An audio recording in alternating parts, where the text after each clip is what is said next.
kami merindukan akan Engkau.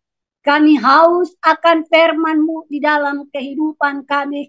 Karena firman-Mu yang memberikan kekuatan di dalam kehidupan kami. Firman-Mu sebagai suluh di dalam kehidupan kami. Tanpa firman Allah kami tidak bisa berjalan sendiri.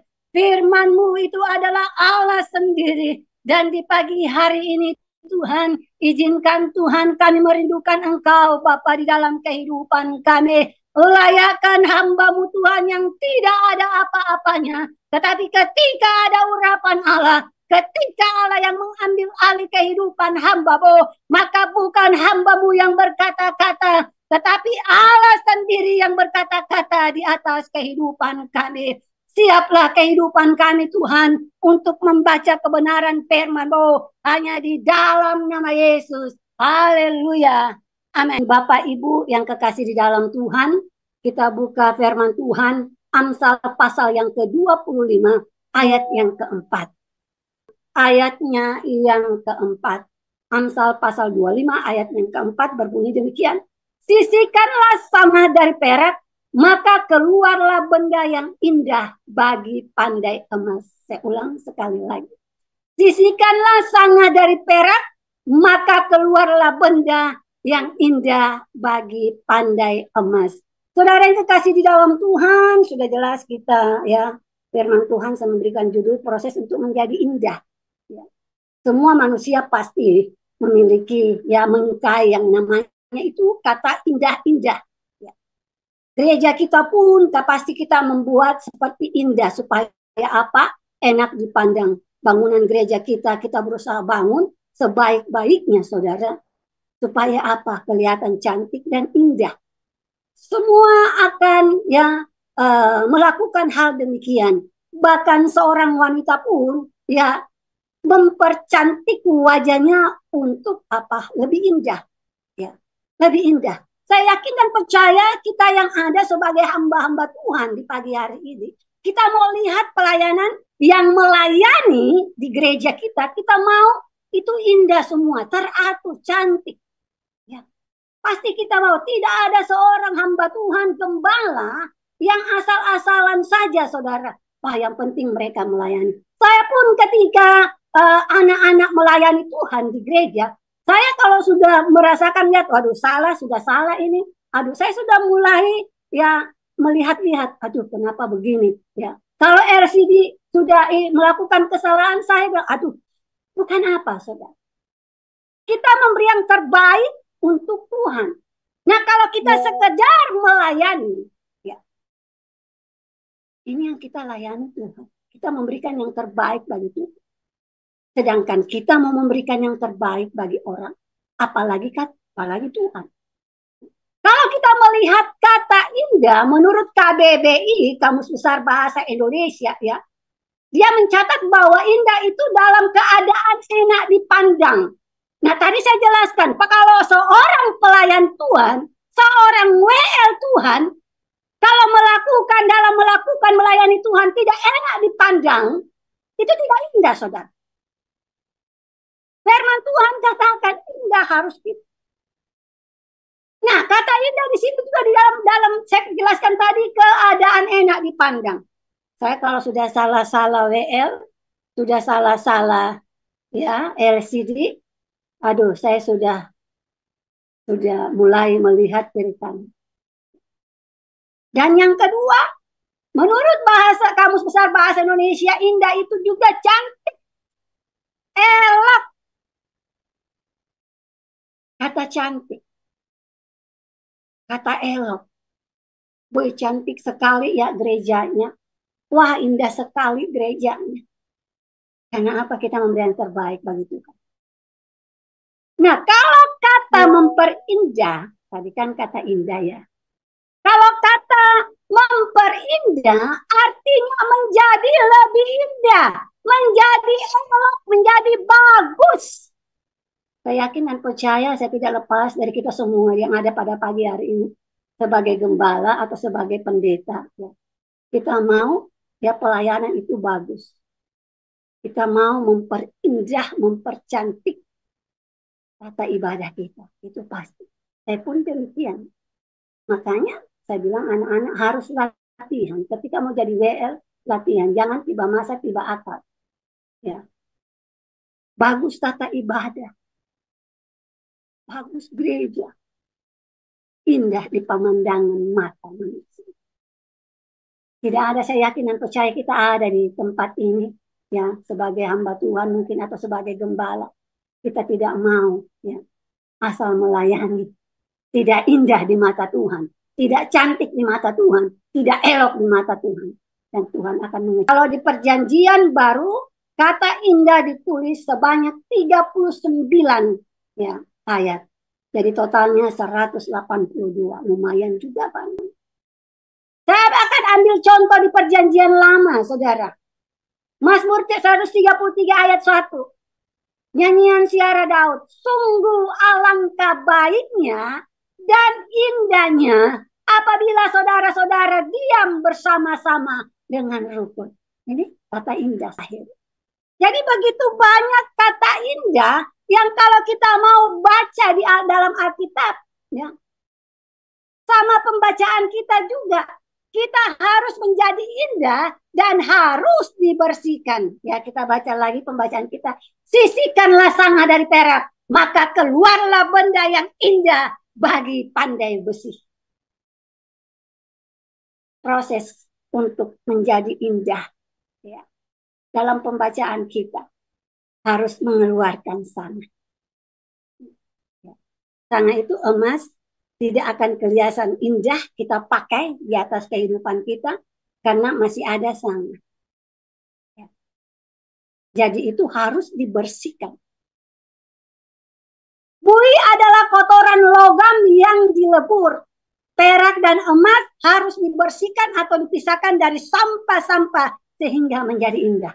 Nah, kita tahu kan kalau orang, kalau saya tidak salah di Papua ya, mereka kan membawa emas itu sebongkah, bukan langsung jadi seperti cincin, gelang, atau kalung.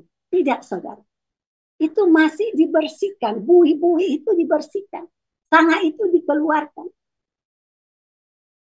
Mengapa dia harus dikeluarkan? Mengapa harus dipisahkan? Bongkahan emas harus dipisahkan dari perak atau emas. Kenapa? Karena sangah adalah kotoran-kotoran menjadi penghalang untuk membuat perak itu indah, emas itu indah. Jadi ketika bongkahan emas itu sudah kita dapat, ya, pandai emas akan membersihkan sangah itu, saudara. Mengeluarkan kotoran-kotoran itu, saudara. Dan ketika sudah dibersihkan buih-buih sangah itu, maka emas itu akan menjadi indah seperti banyak dijual di toko-toko emas, saudara. Setelah keluar, maka diproseslah lagi supaya perak emas menjadi indah. Bapak Ibu yang kekasih di dalam Tuhan. Demikian juga dengan kehidupan kita. Demikian juga dengan kehidupan kita. Allah mengeluarkan sangah dalam kehidupan kita.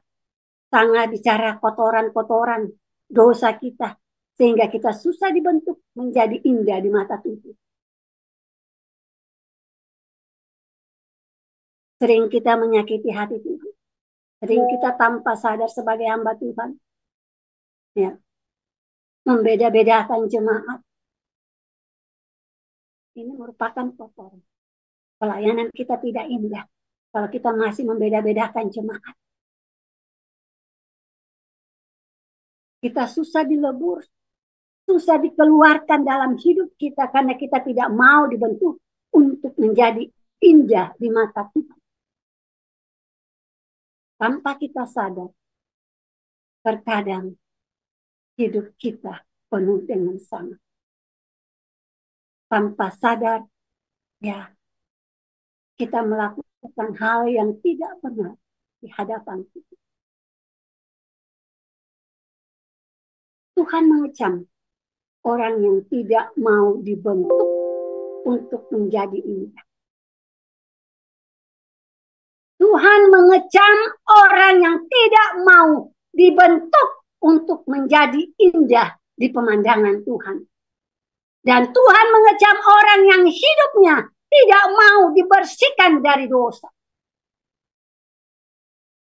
Tuhan mau sangat kotoran-kotoran yang ada di dalam kehidupan kita. Dia mau membersihkan kehidupan saya dan saudara.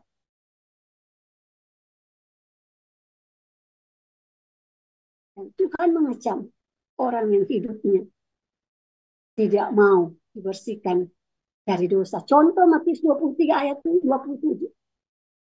Orang yang tidak mau, ya, Tuhan kecam karena tidak mau, ya, dibuat indah oleh Tuhan. Matius 23 ayat 7. Celakalah kamu, hai ahli-ahli Taurat dan orang-orang Farisi. Hai kamu orang-orang munafik. Sebab kamu sama seperti kuburan yang dilabur putih. Yang sebelah luar memang bersih tampaknya. Tetapi sebelah dalamnya penuh tulang belulang dan berbagai jenis kotoran. Kita lihat. Orang-orang Farisi, ahli-ahli Taurat. Tuhan kecam. Mengapa Tuhan mengecam, saudara?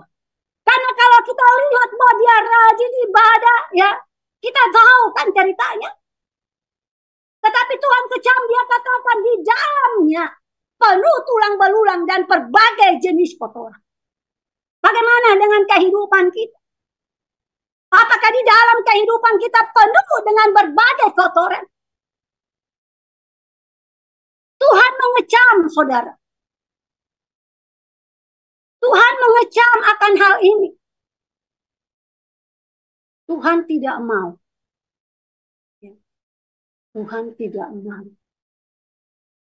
Sangat itu, kotoran itu menutup pelayanan kita. Tapi Tuhan mau kita diproses menjadi indah, menghilangkan kotoran-kotoran yang membuat, ya, kita indah di mata Tuhan. Dalam Kolose 3 ayat 5 sampai 8, ya. Karena itu matikanlah dalam dirimu segala sesuatu yang dunia, yaitu percabulan, kenajisan, hawa nafsu, nafsu jahat, dan juga keserakahan yang sama dengan penyembahan berhala. Semuanya itu mendatangkan murka Allah atas orang-orang durhaka. Dahulu kamu juga melakukan hal-hal itu ketika kamu hidup di dalamnya. Tetapi sekarang buanglah semuanya itu, yaitu marah, geram, kejahatan, fitnah, dan kata-kata kotor yang keluar dari mulut. Ada kata matikan.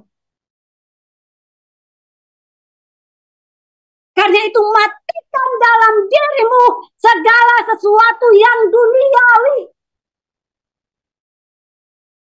Jangan pelayanan kita jadikan modus. Di ayat 8 berkata, tetapi sekarang buanglah semuanya ini. Apa yang harus kita buang dalam kehidupan kita? Sana apa yang harus kita buat di dalam kehidupan saya dan saudara supaya kita menjadi indah di mata Tuhan? Marah. Ini kata firman Tuhan, ya, bukan kata saya. Saya hanya membaca firman Tuhan. Marah, geram, kejahatan, fitnah, dan kata-kata kotor yang keluar dari mulut. Tuhan tidak mau. Tuhan tidak mau kata amarah ada dalam kehidupan kita. Karena itu tidak membuat kita indah. Tuhan tidak akan memakai kehidupan saya dan saudara kalau kita masih pemarah. Masih keluar kata-kata kotor dalam kehidupan kita. Masih ada kejahatan-kejahatan. Tuhan tidak akan memakai kehidupan saya dan saudara. Tapi Tuhan mau kita yang ada di pagi hari ini. Kita mau membuang. Ya, membuang sangat. Membuat kotoran sehingga kita indah di hadapan Tuhan. Pelayanan kita indah di hadapan Tuhan. Satu lagi, Yakobus 1 ayat 21 berkata, sebab itu, buanglah segala sesuatu yang kotor dan kejahatan yang begitu banyak itu, dan terimalah lemah lembut yang tertanam di dalam hatimu yang berkuasa menyelamatkan jiwa. Luar biasa. Kalau kita membuang semuanya itu, hidup kita menjadi luar biasa. Saya tidak tahu, ya, saya tidak tahu sana atau dosa apa yang ada di atas kehidupan kita. Saya tidak tahu ya, sana apa, dosa apa yang ada dalam kehidupan saya dan Bapak Ibu di pagi hari ini. Tetapi yang satu yang saya mau, Tuhan mau memproses kita, itu indah. Jadi terimalah proses itu supaya kita indah di mata Tuhan. Nah, apakah dampaknya jika sangat dibersihkan dari perak? Saya berkali-kali menjelaskan, maka akan keluar benda yang indah dan bercahaya. Ya, akan menjadi indah. Ya, dia akan indah, saudara, ketika sudah sama itu dibersihkan.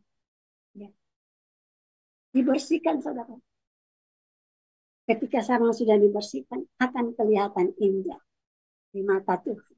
Nah, dampak ketika sangat dibersihkan. Pertama, ada kemuliaan Allah setelah kotoran-kotoran dibersihkan. Kalau emas itu setelah sangannya dibuang akan menjadi emas yang mengkilat, yang indah, sehingga banyak orang yang selalu berusaha untuk membeli emas itu. Nah, kalau di dalam kehidupan kita ketika sangat dibersihkan, dampak ketika sangat dibersihkan, ada kemuliaan Allah setelah kotoran-kotoran itu dibersihkan. Akan ada kemuliaan Allah di tengah-tengah kehidupan saya dan saudara. Ketika kita mau, ya, ketika kita mau dibersihkan, itu dampak. Tapi kalau kita mau, kalau kita tidak mau, ya, kotoran itu sana itu dikeluarkan dalam kehidupan kita. Jangan berharap, ya, kita akan menyatakan kemuliaan. No, tidak ada, saudara. Kita tidak akan menyatakan kemuliaan Allah. Justru apa? Menduka citakan Allah di atas kehidupan saya dan saudara. Menyakiti hati Allah. Mengapa kita menyakiti hati Allah? Karena masih ada kejahatan dalam kehidupan kita. Masih ada kemarahan di dalam kehidupan kita.